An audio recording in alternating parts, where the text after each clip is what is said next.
nosotros, pues,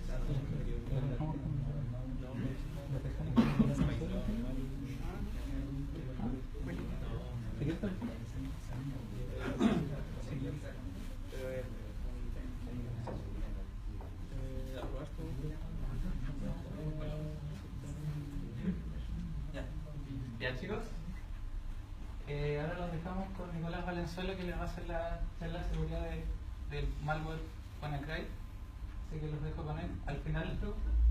Final, hazme la mano. Le da un aplauso.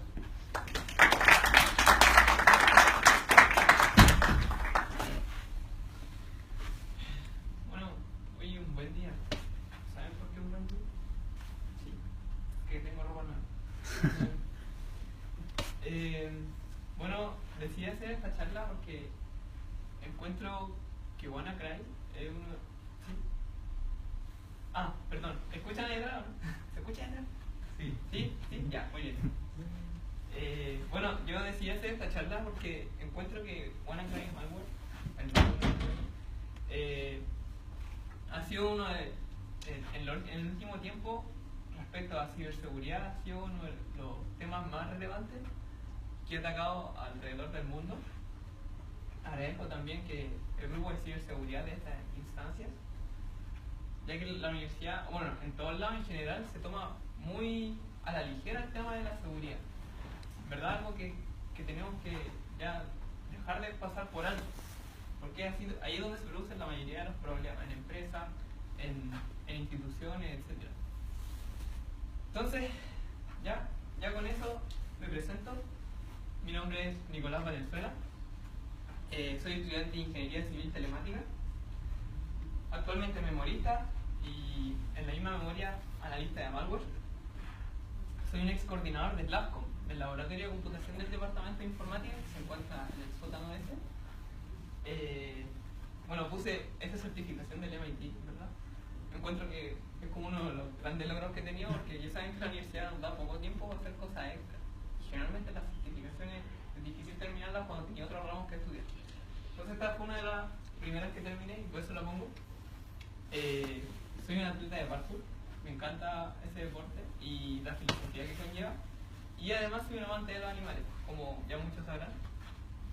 Por último les promociono mi página web que está alojada en el departamento de informática, donde hay mucha documentación en la que yo trabajo, y también pueden encontrar un poco más sobre mí.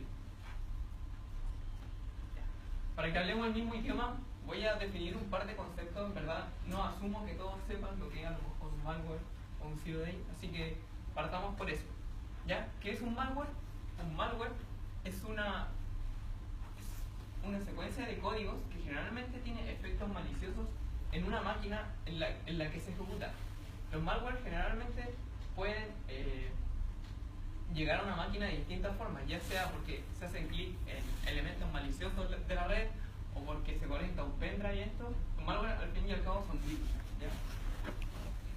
Ahora, existen malwares que vienen siendo también que se propagan a través de la red, como es el caso de WannaCry, ¿ya? ¿Qué es un zero day? Un zero day es una vulnerabilidad que hasta ese momento no se ha encontrado una forma de mitigación concreta, ¿ya? Por lo que generalmente existen medidas mitigatorias, pero para aquellos dueños de la aplicación o software a la que se le encuentra el zero day es bastante grave, porque si todas las personas saben de ese zero day, pueden vulnerar la seguridad como ellos quieran y acceder a lo mejor a datos que no deberían, o tomar control de ciertas aplicaciones, etc. Con esto conlleva también la explicación de lo que es un white hat y un black hat.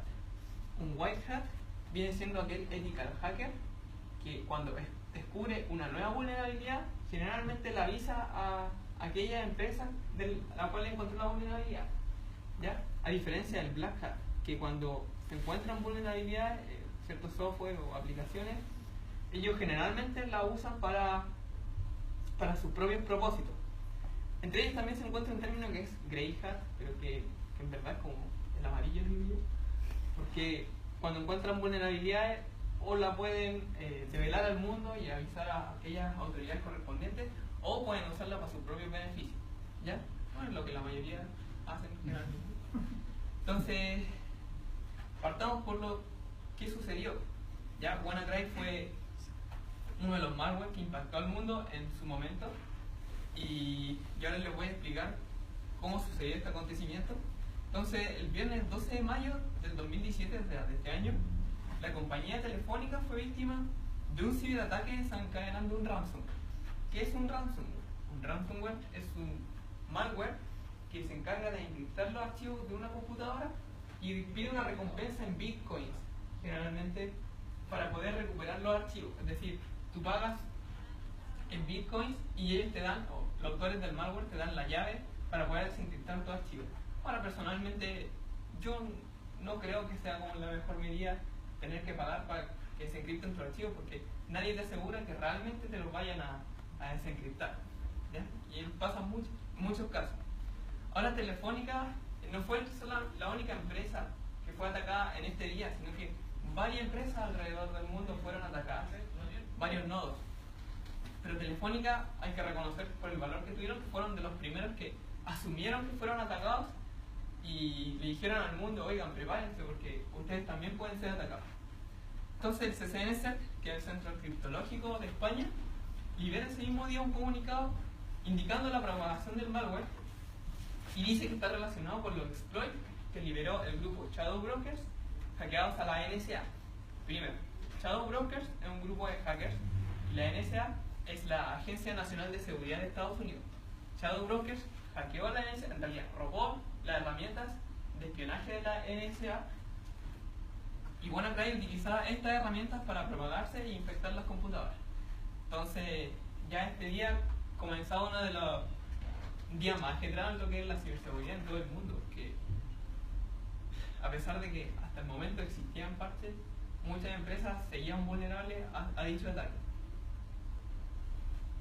Entonces el llamado fue a updatear todo lo que pillaran, ya todas sus máquinas, sus servidores, etc. Entonces, pasemos a los conceptos clave.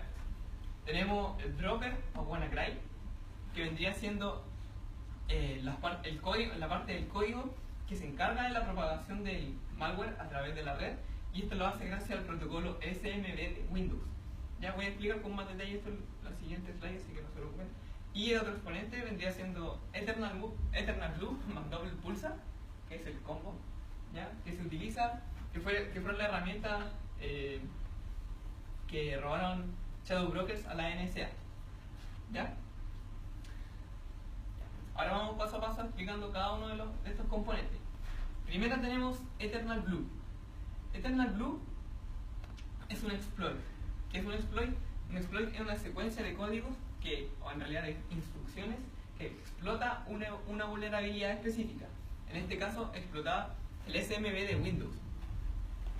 Ya, el SMB de Windows es el Send Message Block. Dentro de todas sus funciones, la más conocida es que comparte archivos a través de una red de equipos Windows. Esto trabaja en el puerto 445, y lo que hacía Eternal Blue era utilizar una de sus vulnerabilidades para escribir algo en memoria. Ese algo era Double Pulsar. Double Pulsar es una shellcode o un backdoor, ¿ya? Era una terminal remota en la que uno podía enviar comandos a través de la red, y generalmente se usa para poder descargar códigos maliciosos, ¿ya? Este Double Pulsar nos permitía, o le permitía en realidad al mismo malware, tomar control del dispositivo entero y descargar otro tipo de cosas si era necesario. Luego, el cuarto exponente viene siendo el dropper, ¿ya? El dropper era el código encargado de ejecutar el ransomware, que vendría siendo WannaCry. Se encargaba de la propagación a través de la red y tenía sus propias técnicas de evasión.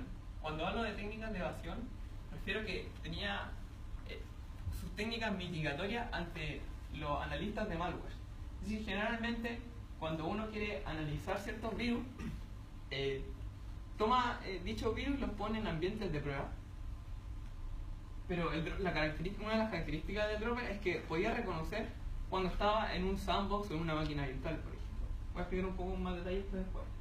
Y finalmente está WannaCry, que es el ransomware en sí, y que cobraba la recompensa en Bitcoin después de haber encriptado los archivos. Ahora, WannaCry, ransomware en realidad han habido siempre. Esta última parte no es nueva, más que el nombre novedoso, pero o sea, no es que siempre hayan habido, sino que desde hace mucho tiempo ya existían los ransomware. Si quieren esperarse que en algún momento pasara algo así. ¿Ya? Ahora entremos un poco más en detalle lo que es Eternal Blue y Double Pulsar. La NSA trabajaba con una interfaz o una herramienta que se llamaba FastBatch. Esta herramienta la utilizaban de forma que ellos pudieran espiar, o lo usaban como labores en sus labores de espionaje. Ahora, puede ser espionaje a la sociedad. Esta es como una terminal parecida a la de Metasploit, para que los conozcan. Y en ella tenían todas las vulnerabilidades que existían hasta el momento de Windows. Tenían Eternal Blue, Emerald Thread, Eternal Champion, Erratic Gopher, Sigmoroll, todas las demás. Hasta ese entonces, hasta el 12 de mayo, todas estas vulnerabilidades ya estaban parchadas. Ya existían parches por parte de Microsoft donde estaban arregladas todas estas vulnerabilidades. Ahora, estas herramientas no estaban bajo llave, es decir, se habían publicado desde hace ya bastante tiempo, por lo menos 2 meses, y fue problema de la empresa no haber updateado, aplicado los parches con anterioridad, por lo que sucedió esto. Ahora, existían también papers que explicaban paso a paso cómo uno podía explotar estas vulnerabilidades. Es decir, hasta un niño de 10 años podía seguir un tutorial y tomar control de una máquina Windows. En realidad, el único requisito que te pedían estos papers para explotar una máquina Windows era, primero, que la máquina sea Windows, el puerto 445 estuviese abierto y un par de clics y listo, la máquina es tuya. No tenías que tener muchos conocimientos para eso. ¿Ya?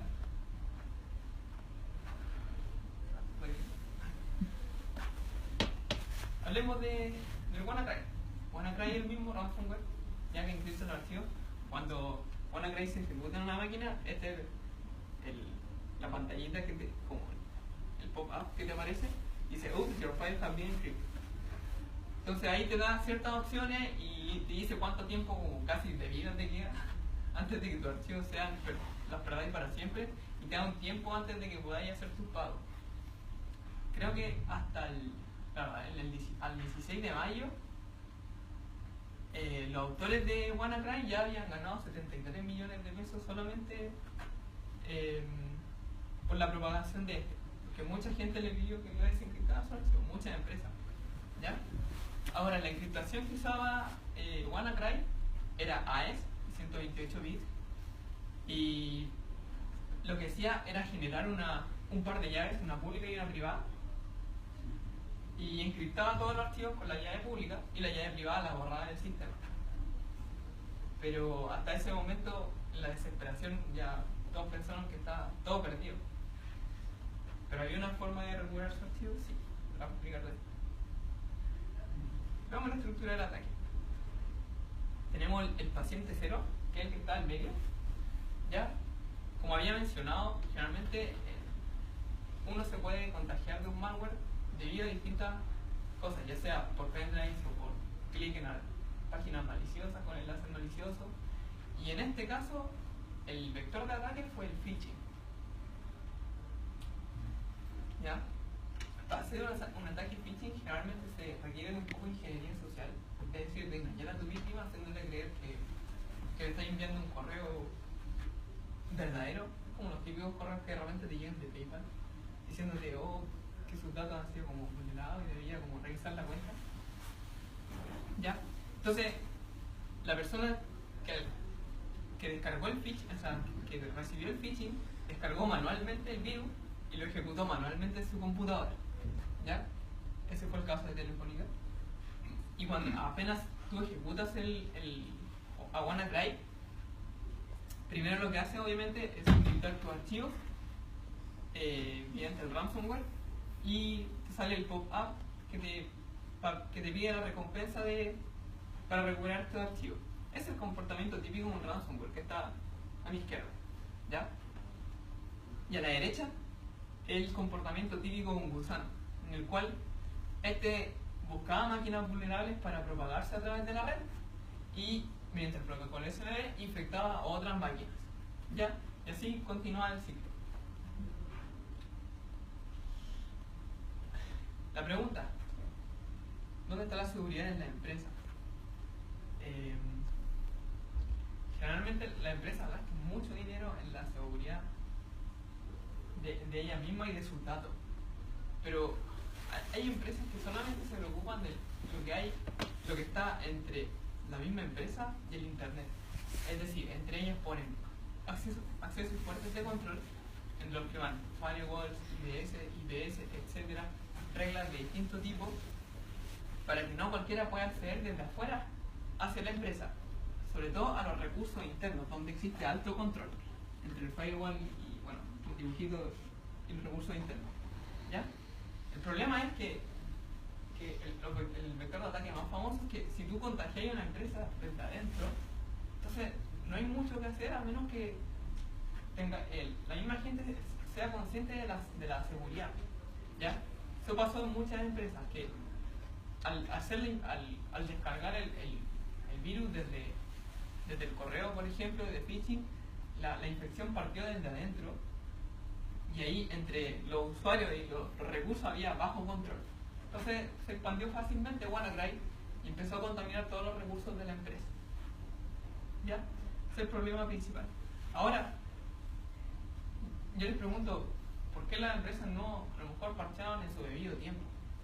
Ya, este es el problema que tienen todas las empresas. Lo que pasa es que es súper complicado llegar, o sea, para nosotros en realidad es súper fácil llegar y dejar que el computador se actualice solo, incluso hasta para eso nos da data, pero para la empresa no es tan simple. Generalmente si uno quiere probar un parche nuevo en la empresa, lo que hace es tomar la máquina, la lleva a un ambiente de prueba, le aplica el parche y se preocupa de que ese parche no pase a llevar otros servicios que está corriendo en la misma máquina.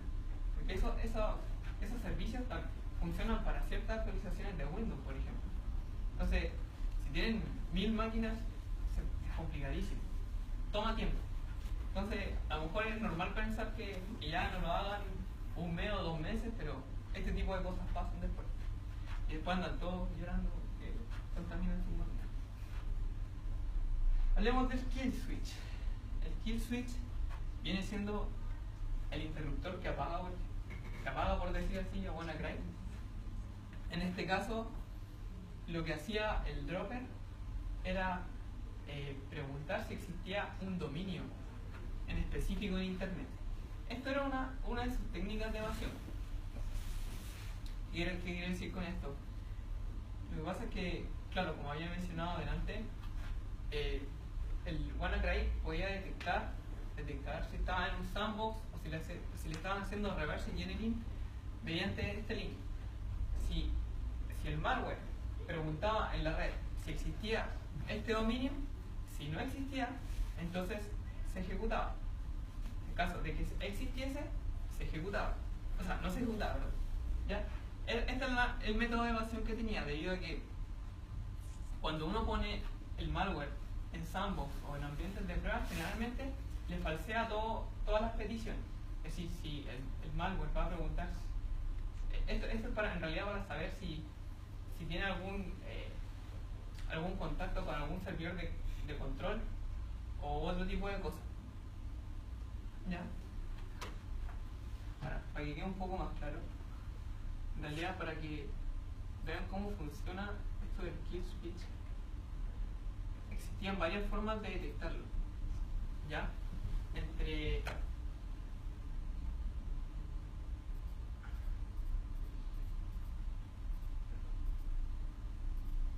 Habíamos hablado que si el malware encontraba el dominio, que era una dirección horrible, entonces no se ejecutaba.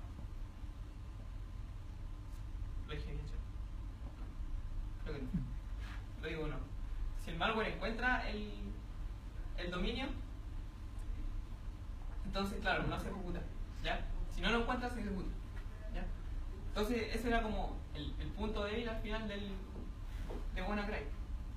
Entonces aquí, por ejemplo, se utiliza una herramienta que es PE Strings, ¿ya? Que te permite saber como el código mismo de WannaCry, del ejecutable, cuáles son los strings que imprime. Entre esos strings que imprime, el primero que salió era el del dominio. Entonces ahí, esa es la primera forma para encontrar el kill switch, ¿ya? En realidad hay preguntas específicamente por los strings que se conectan a internet, ¿ya? En realidad que pregunta una librería que se conecta a internet. Esa es la primera forma.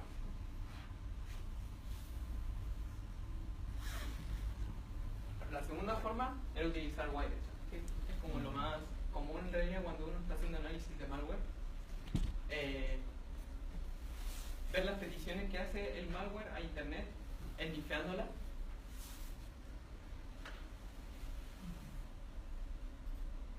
Un poquito de eso.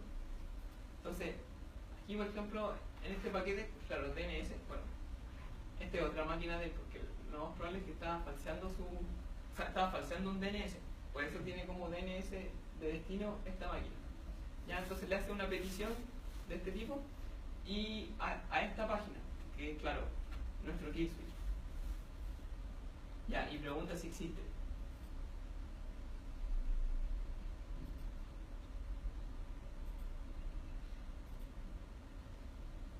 Claro, ahí tiene el fake DNS, que es un demonio que está corriendo para falsear la petición.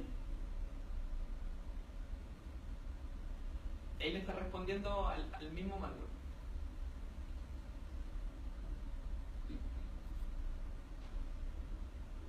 Entonces ahí lo ejecuta. Creo que a esta altura ya pagó el fake DNS. Y como no le respondió, empieza a encriptar los archivos de la misma máquina. Realmente aquí van a empezar a salir varios archivos. Y claro, hace varias peticiones, ¿verdad? En el malware.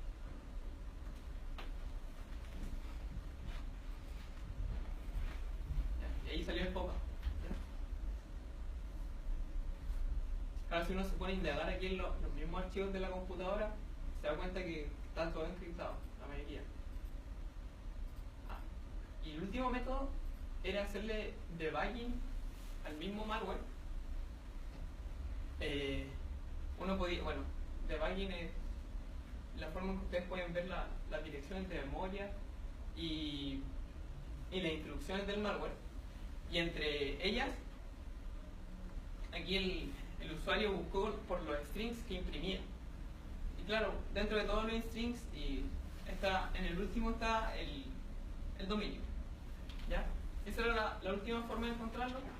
Bueno, paralelo a esto, podrían usar una herramienta que se llama IDAPRO, que nos muestra el código en assembly del mismo malware y así también develar el kill switch.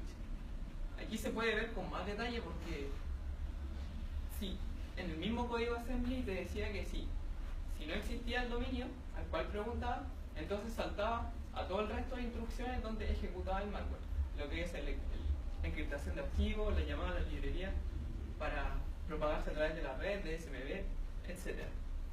¿Ya? Y claro, este es IDAPRO ya, y ahí está la instrucción en específico en donde pregunta por el dominio. ¿Ya?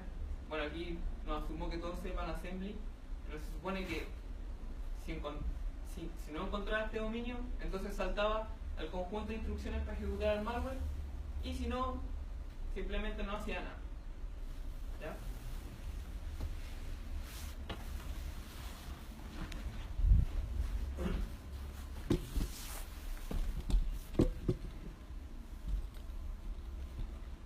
Bueno, lo bacán de esto, lo bueno de esto, que alguien se dio cuenta. Señor Marcus Hutchins, Malware Tech, o sea, se llama en internet, se dio cuenta de este kill switch, haciéndole reversing. Entonces, cuando se dio cuenta que el virus preguntaba por ese dominio, al no encontrarlo y se ejecutaba, se le ocurrió comprar el dominio. Entonces, cada vez que el malware fuese a preguntar por este dominio, lo iba a encontrar. Entonces, en verdad, fue súper chistoso e inteligente. Y gracias a él se detuvo la mayoría de los ataques del mundo en ese momento. Lástima que después salió WannaCry 2.0 y 3.0. Así que ya no servía esto, pero en su momento muchas empresas le dieron las gracias. Se ganó una dotación de 1 año de PISA y creo que se convirtió en consultor de seguridad después de esto. Solo voy a ese detalle. ¿Ya? Ya. Aquí les muestro un gráfico de lo que vendrían siendo todas las máquinas que están al 16 de mayo conectadas, o sea, expuestas en internet. Ojo, están expuestas a internet. Ya no se cuentan como red interna o cosas así que quizás también tuviesen esta vulnerabilidad. Entonces, aquí en el gráfico detalla la cantidad de máquinas por país que tenían el puerto S445 de SMB expuesto al internet. Entonces, el más grande exponente era Estados Unidos, y en este cuadrito chiquitito está Chile. Yo deduzco que, o sea, se deduce de este gráfico que en verdad la mayoría de las empresas eran las que tenían sus máquinas expuestas a internet. Y claro, tiene sentido con este gráfico porque la mayoría de esas máquinas eran Windows Server 2008. ¿Ya? Entonces eran puros servidores que estaban expuestos a internet, claro, que tienen su IP pública con el puerto expuesto, y eran muy pocas las que fuesen Windows 7, Windows 10, Windows 8. ¿Ya? Así que yo creo que, o sea, este gráfico nos cuenta quizás las máquinas personales o los computadores de escritorio de la gente. Yo creo que si los contamos saldrían al menos 7 millones de computadores en cada uno de los países. Ya les conté bastante sobre lo que es OneLay. Y a esta altura ya mucha gente debió haber parchado, o debería haber parchado sus máquinas. Entonces, lo primero es el llamado a la concientización. ¿Y por qué digo esto? No sé si se ve bien. Se hizo un análisis de la red inalámbrica de la universidad y mediante Metasploit, y en 5 minutos encontré al menos 30 máquinas que eran vulnerables al puerto 445. Es decir, que me bastaba hacer 2 clics y podía tener acceso a cualquiera de todas esas máquinas, es decir, como administrador. Y en verdad esto es súper preocupante porque que mucha gente que es ayudante o a lo mejor profesores y no le toman el peso a esto. Entonces, si aquí sale su nombre por aquí, hágase el leso. Por ejemplo, aquí la señorita Valentina Vera, que imagino que no estará muy feliz de saber que yo podía vulnerar su máquina. ¿Ya? Entonces eso es lo importante de esta parte. Chicos, preocúpense de la seguridad de sus máquinas. La seguridad no va en la universidad o en los firewalls que tenga la universidad, sino que va en cada uno de ustedes. Somos todos responsables de lo que pase en nuestras máquinas y alrededor nuestro también. Formas de mitigación. A esta altura en verdad ya existen hartas, porque WannaCry ya en su momento fue como tuvo el apogeo y nadie sabía qué hacer al principio, todos corrían en círculo. Pero a esta altura incluso hay herramientas que pueden desencriptar los archivos. Entonces, antes de la infección, obviamente prevenir la propagación de instalando los parches necesarios. Para ustedes es re fácil en verdad. Si no tienen servidores, simplemente dejar que sus máquinas se actualicen. Pero si tienen Windows XP o Windows 7, el parche tiene que bajarlo manualmente desde la página de Microsoft. ¿Ya? Genero un boletín para esto, si alguien tiene una empresa, o para la empresa en general, generar una política de patchado cada cierto tiempo. No esperar que ocurra la embarrada antes de ponerse a preocupar de lo que podría pasar. Backups, ¿sí? Siempre tener backup de nuestras informaciones es bueno. Deshabilitar el SMB de Windows, sí, fue una medida en su momento, pero en realidad parchar ya a esta altura es como suficiente. Y generar conciencia. Esto es lo que les decía adelante, de que la seguridad va en cada uno de ustedes.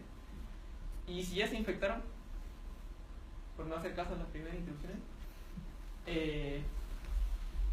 primero, bueno, quizás esto ya sea muy tarde, pero aislar la máquina infectada a lo mejor. No volver a conectarla a una red si es que está infectada.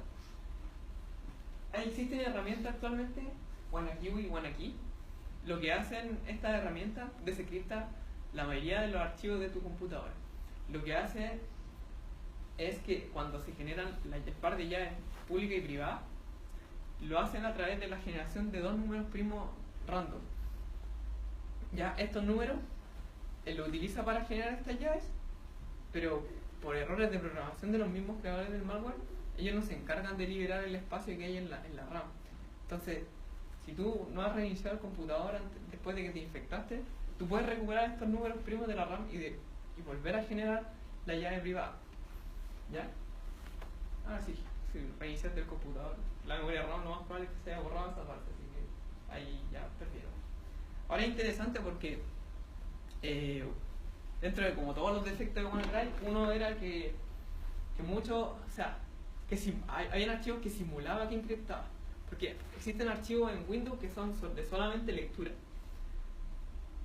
Entonces, WannaCry no puede modificarlos ni borrarlos. Entonces lo que hacía era ocultarlos y generar un nuevo archivo encriptado. Entonces la gente creía, oh, encriptaron todos los archivos, pero en verdad parte de ellos no estaban encriptados. Ahí hay que buscarlo un poco más. Pagar la recompensa, mucha gente lo hizo. Y hay casos chistosos de esto porque creo que una empresa solicitó a la gente de WannaCry, o no recuerdo si era ransomware, que por favor le devolvieran su archivo y que no tenían plata para... ¿verdad? Dios está pena eso. Pero los hackers le devolvieron, le pasaron la llave para desencriptar el archivo, pues entonces fue bastante gracioso. Y mantener la calma. Ya aquí. Ya.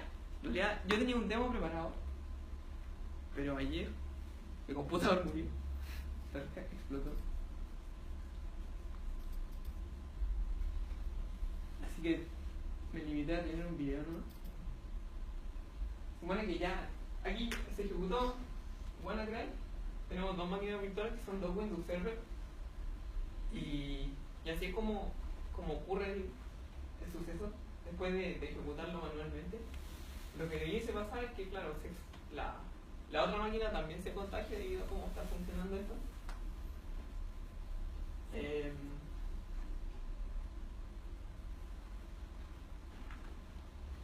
Claro, ahí ya salió el pop-up.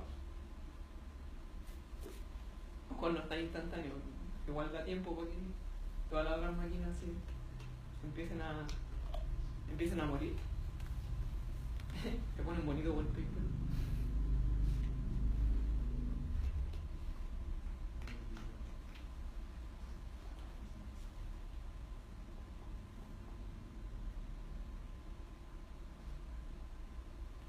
Recuerdo que cuando tú ejecutas esto, por más que se ríe ese pop-up, después se vuelve a abrir a cada rato. O sea, en verdad es súper molesto. Ahí también lo que hace es que para el pago de los bitcoins, uno te deja un archivo con una dirección de anodo Tor a donde tenés que conectarte para hacer los pagos. Pero en verdad es como súper inseguro. Ahí ya se está contagiando la otra máquina. Se propagó a través del puerto de 445 de SMB y nada que hacer. Ya. Tener cuidado, chicos, porque si alguien pudiese contagiarse aquí en la universidad, sería bastante peligroso si tu máquina es vulnerable. Y estos no son casos aislados, pasan muchos lados. ¿Ya?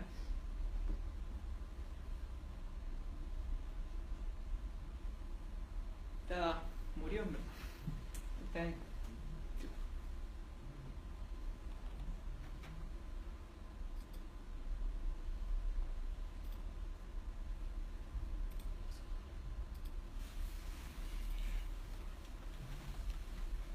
Para terminar, quiero mostrarle algo del trabajo que se está investigando entre el profesor Ahmed y yo y otros colegas. Se trata de una investigación en donde actualmente los malware han evolucionado de tal forma que ya empiezan a adquirir inteligencia a través del tiempo. Es decir, que los métodos comunes para detectarlo ya no están funcionando. Generalmente los antivirus lo que hacen es que tienen una base de datos llena de hashes o de signatures que se llama, en la cual cuando analizan un archivo de una máquina, comparan ese hash con su base de datos y ven si es malicioso o no. Entonces ese tipo de método ya como que comienza a ser obsoleto. Entonces en esta investigación lo que estamos haciendo, y que es parte de mi memoria también, es que se está desarrollando un método de defensa ante los malware. Esta con la ayuda de elementos de Machine Learning, si este tipo de defensas pueden aprender de cómo se propagan los malware, cómo funcionan en general. ¿Ya? Este paper fue enviado a la conferencia de MITA en 2017 y ya fue aceptado.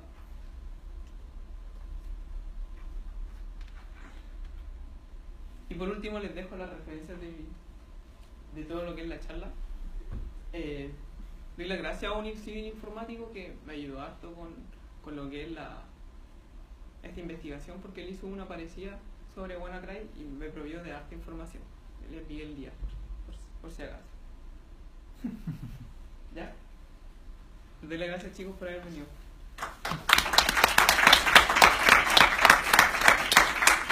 Si tienen alguna pregunta, pueden hacerla libre. La profesora te habían preguntado qué hago si me infecta WannaCry, pero creo que ya mencionaste gran parte. Mitigación, hay varias. ¿Verdad? En general, o sea, si tenía una máquina antigua es más preocupante, o sea, en realidad es más latero a lo mejor, porque tenéis simplemente que bajar el parche correspondiente del boletín de Microsoft. Pero si tiene una máquina de Windows 10, deja que se actualice, por favor, nada más.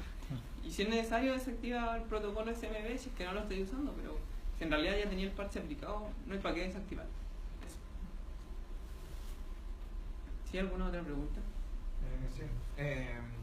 El objetivo principalmente de este grupo de hackers fue ganar dinero a partir de los rescates, o tenían alguna intención de por medio. O sea, yo creo que el dinero siempre está por medio, pero o sea, no hablemos de Shadowbroker, sino de los creadores del malware. No existe así como una entrevista que se haya hecho así, directamente a los hackers, así, que se hayan hecho famosos por el ransomware. Así que en verdad no podría decir con certeza si ellos buscaban dinero, buscaban fama por la creación del malware. ¿Ya? Así que eso. ¿Recomendáis tú instalar Linux mejor y virtualizar Windows? Mira, en realidad yo no me caso, o sea, personalmente me gusta mucho Linux, Fedora sobre todo, pero yo no me puedo casar con la seguridad de cada uno de los sistemas, porque todos tienen sus vulnerabilidades. Incluso existe ya un WannaCry para Linux. De hecho, el primer WannaCry es chistoso porque alguien lo ejecutó en un entorno Wine y se encriptó la mitad del disco y la otra mitad no se encriptó, pero de todas formas ya existe para esto. En realidad, el sistema operativo que utilicé tenéis que tú velar porque esté seguro. ¿Ya? Ahora, personalmente me gusta Linux, pero es tu decisión.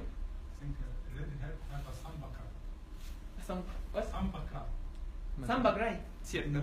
Sí, Samba Cry era la versión de WannaCry para Linux. Tienes razón. ¿Sí? La pregunta más ingenua, probablemente en general, en mi ignorancia en el tema, pero generalmente cuando mostraste todo parte porque alguien hace clic en un link, o sea, todo parte por una intervención de usuario. Sí, es netamente ingeniería social, es netamente como error de capa 8. Esto que la persona baja el virus y lo ejecuta por sí mismo. Pero eso tiene que ser en todos los casos, o sea, una vez que pasa el servidor y se empieza a propagar por la red, yo tengo que hacer clic en algún lado para que se... No, una vez, solamente el paciente cero, por decirlo así, el que ejecuta, y después ya se supone que no hay cómo detenerlo a menos que estén parchados los equipos. Después de eso se propaga solo. ¿Ya? Entonces el paciente cero es el que... El culpable. Hay que echar de la empresa.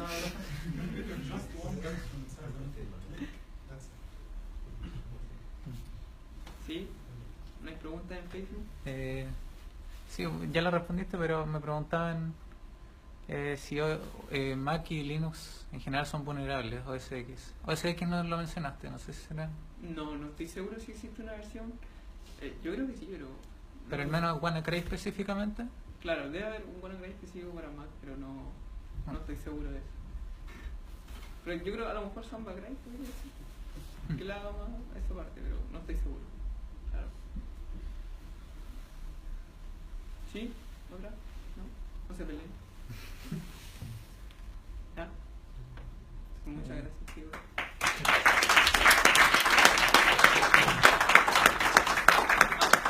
Por último, pueden pasar a retirar el cocaína. Las colaciones atrás. Ya, Natalia se la va a estar entregando. Y chicos, como resumen de lo que queda, están quedando 2 charlas por este primer ciclo. Próximamente va a estar charla de Bitcoin y divisas. Que la fecha, no sé. Bitcoin queda para el día jueves hasta ahora. Hasta ahora, sí, Porque tenemos a la persona enferma que Sí. debería recuperarse. Y la siguiente charla, que es el día martes, Sí. va a ser de Metasploit más Empire. En realidad, si ustedes tienen esas herramientas instaladas, las pueden traer y comparten con nosotros. Va a ser casi como un taller, pero nosotros vamos a explicar cómo usar varias de los exploits que provee esta herramienta. Va a ser más ¿Ok? práctico, sí. Va a ser un poco más práctico. Va a ser aquí mismo también. El martes de la próxima semana. ¿Ya? Les recomiendo que vengan. Les invitamos a inscribirse, próximamente vamos a hacer el evento. Así que ahí los formularios se inscriben y los esperamos. Muchas gracias por venir, por la asistencia.